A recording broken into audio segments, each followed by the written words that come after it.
Hello everyone. आप सभी का आपके अपने YouTube channel the book light पे फिर से स्वागत है।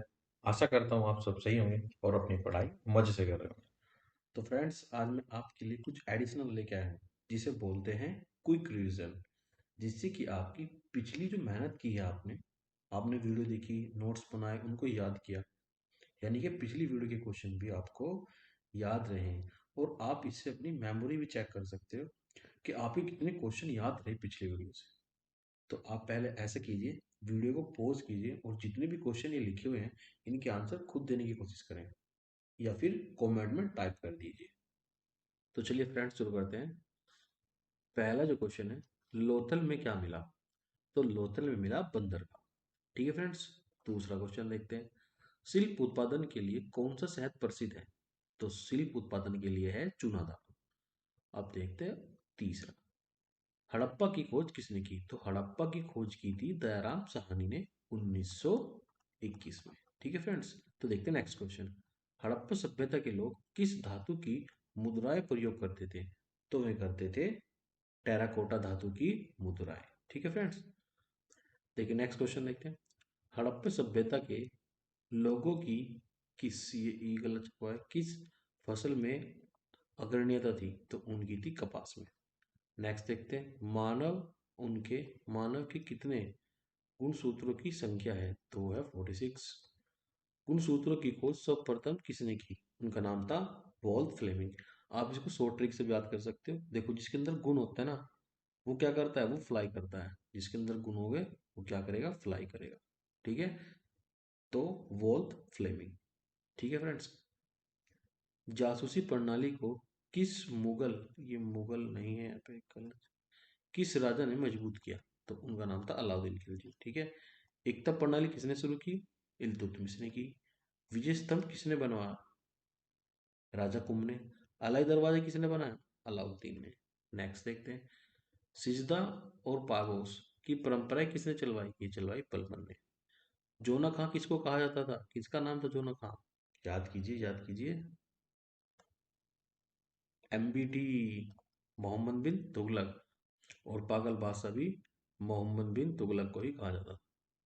स्वराज पार्टी की स्थापना कब हुई? तो ये हुई 1 जनवरी 1923 में, है ना। 1 जनवरी 1923। रॉयल एक्ट कानून के अगेंस्ट में कौन सा आंदोलन शुरू किया गया? तो किया गया असहयोग आंदोलन 1920। आजाद हिंद फौज की स्थापना कब हुई? तो हुई 1943 में। किसने की? सुभाष चंद्र बोस ने। कावेरी नदी इन दो राज्यों से बहती है, कर्नाटक और तमिलनाडु। ठीक है। कृष्णा नदी कहाँ से निकलती है? तो कृष्णा नदी कहाँ से निकलती है? तो महाबलेश्वर पर्वत से। आप ऐसे याद रख सकते हो। कृष्ण जी ने अपना महारूप दिखाया था, महारूप दिखाया था महाभारत में, है ना। तो महाबलेश्वर कृष्णा नदी। ठीक है। तुंगभद्रा नदी किन दो राज्यों के बीच से बहती है? तो आंसर है कर्नाटक और आंध्र प्रदेश। ठीक है। लास्ट देखिए, कुंडली क्या है? कुंडली एक उद्गम है जहां पे तुंग और भद्रा का संगम होता है। ठीक है फ्रेंड्स। आई होप ये रीजन आपके काम आया होगा और इसके बहुत सारे आंसर तो आपने खुद ही दे दिए होंगे। ठीक है फ्रेंड्स। अब हम हर वीडियो में एक क्विक रीजन लाएंगे ताकि पिछली वीडियो का सार आपकी समझ में आ जाए और बिना टाइम गवाए आपके ज़्यादा से ज़्यादा याद हो सके। ठीक है फ्रेंड्स, चलिए आज का लेक्चर शुरू करते हैं।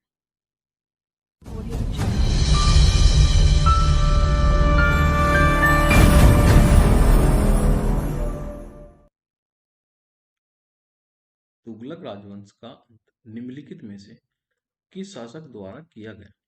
इसका आंसर है तैमूर। तैमूर ने जब तुगलकों पे आक्रमण किया, उसके बाद तुगलकों का राजपाट ही खत्म हो गया। चलिए इसके बारे में कुछ डिटेल जानते हैं। तुगलक 1412 तक रहे, उनका शासन चलता रहा। यद्यपि जब तैमूर ने 1498 में उन पर हमला किया, उसके आक्रमण के बाद उनके साम्राज्य का बिल्कुल अंत ही हो गया। नेक्स्ट पॉइंट देखते हैं। महमूद शाह ने नासिर उद्दीन मोहम्मद तुगलक की उपाधि के तहत सिंहासन पर अधिकार कर लिया। उन्होंने 1390 से लेकर 1394 तक लगभग 4 वर्ष तक शासन किया। वह तुगल वंश के अंतिम शासक थे। देखिए, दिल्ली की राजगद्दी पर मुगलों से पहले 5 वंश थे। सबसे पहले आए गुलाम वंश, नंबर 2 पे आए खिलजी वंश, नंबर 3 पे आए तुगलक वंश, नंबर 4 पे आए सैयद वंश और नंबर 5 पे आए लोधी वंश।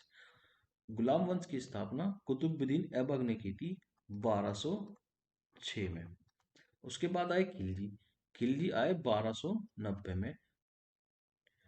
फिरोज खिलजी इनके संस्थापक थे, जिनको जलालुद्दीन खिलजी भी कहा जाता था।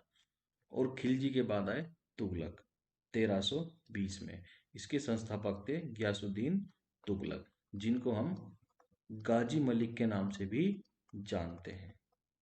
ठीक है फ्रेंड्स, ये नोट करना है आपको अपनी कॉपी में। इसके बाद आया सैयद वंश।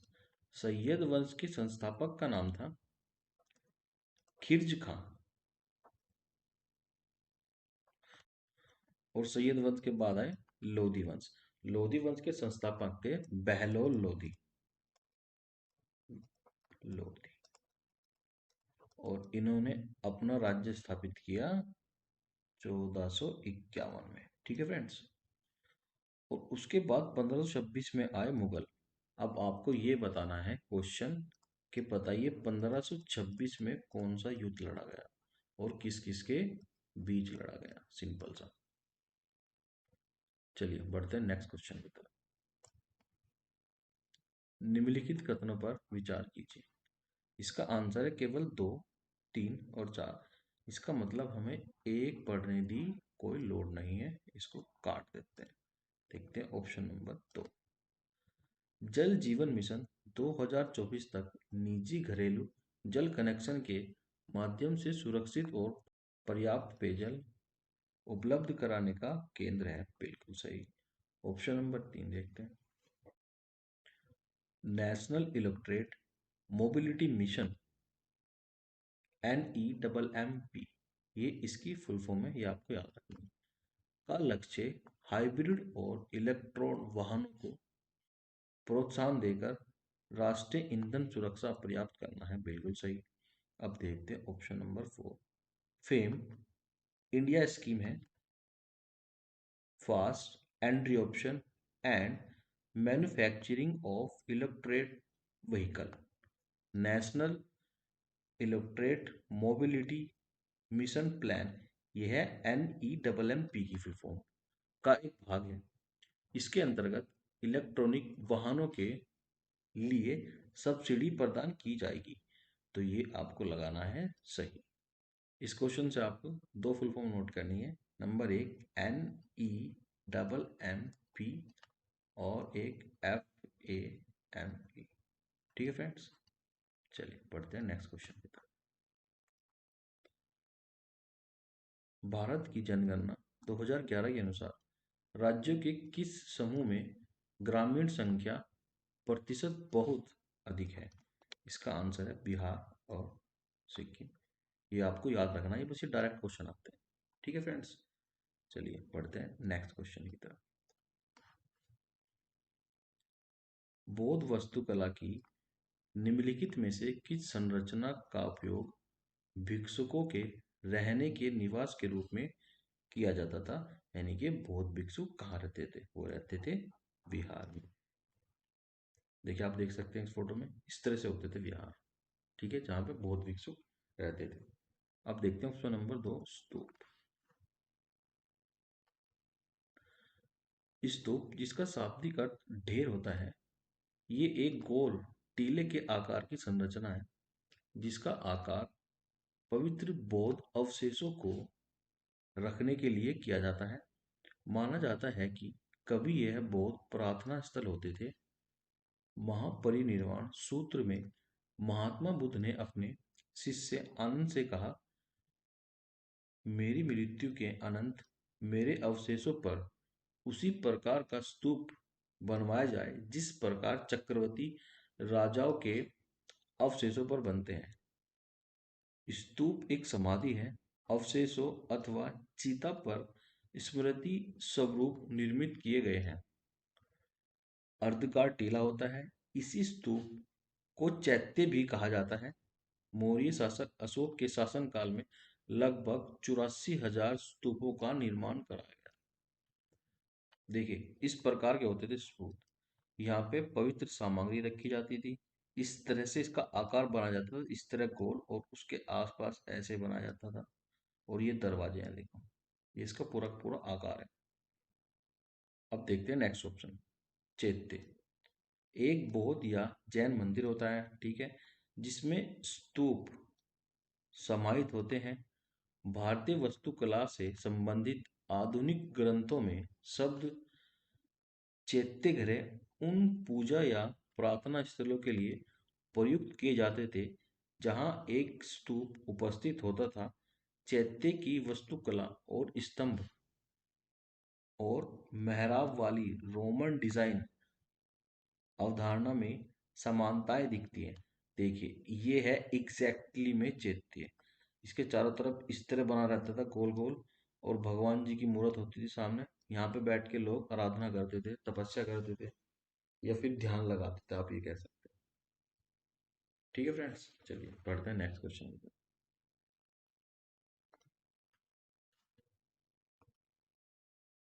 निम्नलिखित कथनों पर विचार कीजिए। पहला, दूसरा, तीसरा, चौथा, चारों के चारों इसमें क्या है, सही है।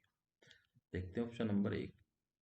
चार आर्य सत्य बोध धर्म का केंद्र सिद्धांत है, ठीक है।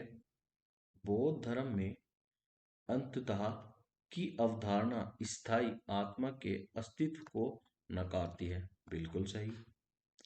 महायान बौद्ध शाखा ने बोधिसत्व की अवधारणा प्रस्तुत की, बिल्कुल सही। मिलंदपानो एक पाली ग्रंथ है जिसमें भारतीय यूनानी शासक मिलिंद और भिक्षुक नागसेन के बीच संवाद दर्शाए गए हैं। देखिए, मिलंदोपानो जो है एक पाली ग्रंथ है जिसमें जो शासक मिलन था ना, उसके मन में जितने भी क्वेश्चन थे, उसने बौद्ध धर्म को लेकर भिक्षुक नागसेन से पूछे और उनका आंसर उन्होंने दिया। तो उनके प्रश्न और आंसर दोनों के दोनों की एक बुक, एक सामग्री बनाई गई, जिसको हम मिलंदपान कहते हैं। ठीक है फ्रेंड्स, चलिए बढ़ते हैं नेक्स्ट क्वेश्चन की तरफ। भारत का संविधान कब अपनाया गया? 26 नवंबर 1949 इसका आंसर है। तो 26 जनवरी को क्या हुआ था?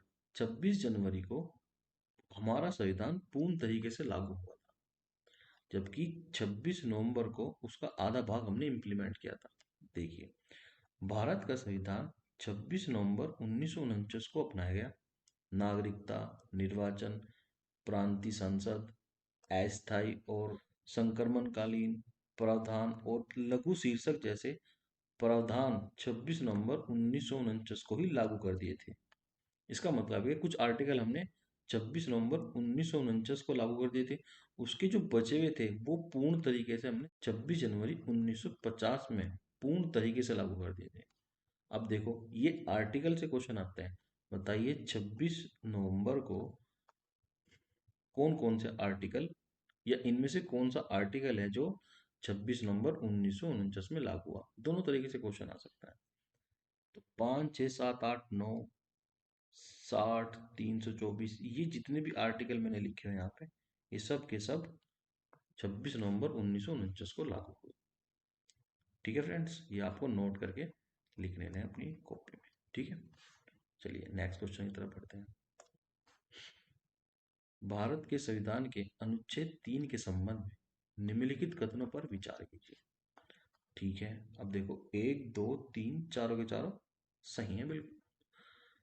संसद कानून द्वारा किसी राज्य से किसी क्षेत्र को पृथक करके, या दो से अधिक राज्यों या राज्यों के भागों को जोड़कर, या किसी क्षेत्र को किसी राज्य के एक भाग को जोड़कर एक नया राज्य बना सकती है, बिल्कुल सही बना सकती है। संसद के पास ही वो पावर है कि वो राज्य को एक भाग में भी तोड़ सकती है, दो भाग में भी तोड़ सकती है, और तीन में भी, और तीनों का मिलाकर एक भी बना सकती है। ठीक है, अब देखते हैं ऑप्शन नंबर 2। सांसद कानून द्वारा किसी राज्य का क्षेत्र कम कर सकते हैं, बिल्कुल सही।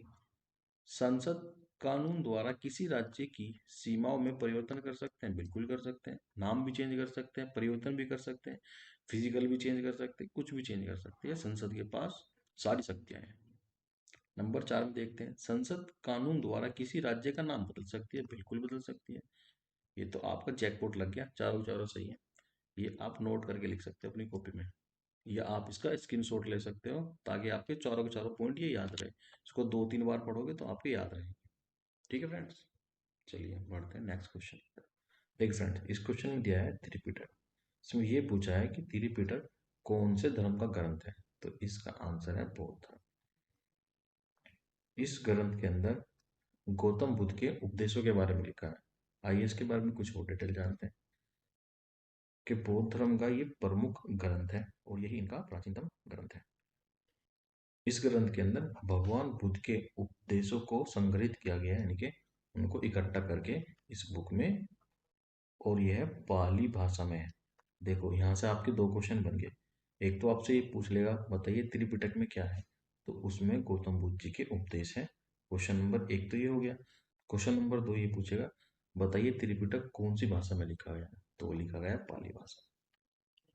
देखिए त्रिपिटक के अलावा एक और प्रमुख ग्रंथ है बौद्ध धर्म का, जिसका नाम है विनय पिटक।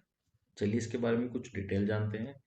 इसको हम अनुशासन का टोकरा भी कहते हैं।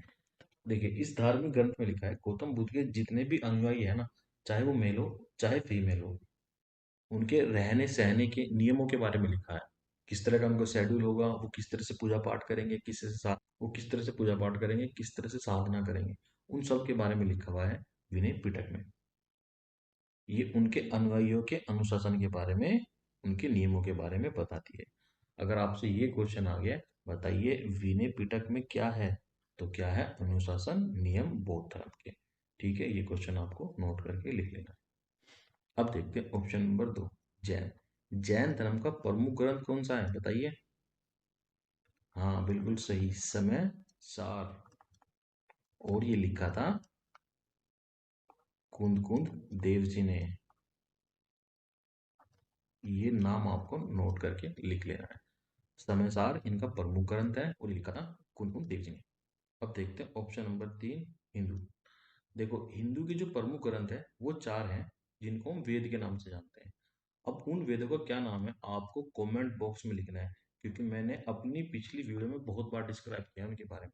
तो आपको उन चारों वेदों के नाम कमेंट बॉक्स में लिखने हैं, ऑल ऑफ दैम। ठीक है फ्रेंड्स, ये आपके लिए आज का टास्क है। अब देखते हैं ऑप्शन नंबर चार, सिखों के प्रमुख ग्रंथ का नाम क्या है बताइए? बिल्कुल सही, उनका नाम है गुरु ग्रंथ साहिब, जो कि सिखों के 10वें गुरु गुरु गोविंद सिंह जी ने लिखी थी 1708 में। ठीक है फ्रेंड्स, चलिए पढ़ते हैं नेक्स्ट क्वेश्चन की तरफ। देखिए इस क्वेश्चन में दिया है निम्नलिखित कथनों पर विचार करें। अब इसका जो आंसर है केवल सत्य पहला है, तो हम पहले पे कॉन्सेंट्रेट करते हैं। तीसरी योजना की विफलता यानी रुपए के अवमूल्यन, निर्यात को बढ़ावा देने के लिए साथ साथ मुद्रास्फीति की मंदी करना, चौथी पंचवर्षीय योजना को स्थगित करना पड़ा। अब देखिए बिल्कुल सत्य बात है। देखिए तीसरी जो योजना हुई थी ना, वो विफल हो गई थी।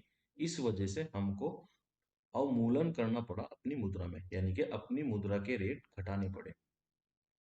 देखिए अवमूल्यन का अर्थ ये है जब आप अपनी मुद्रा की वैल्यू घटा देते हैं तो उसको अवमूल्यन कहते हैं।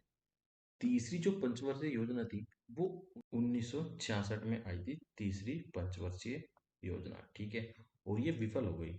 इसकी विफलता से बचने के लिए हमने एक साल के प्लान बनाने शुरू करे, यानी कि 1966 से 67 तक, 67 से 68 और 68 से 69। इसी प्लान को योजना अवकाश के नाम से भी जाना जाता है,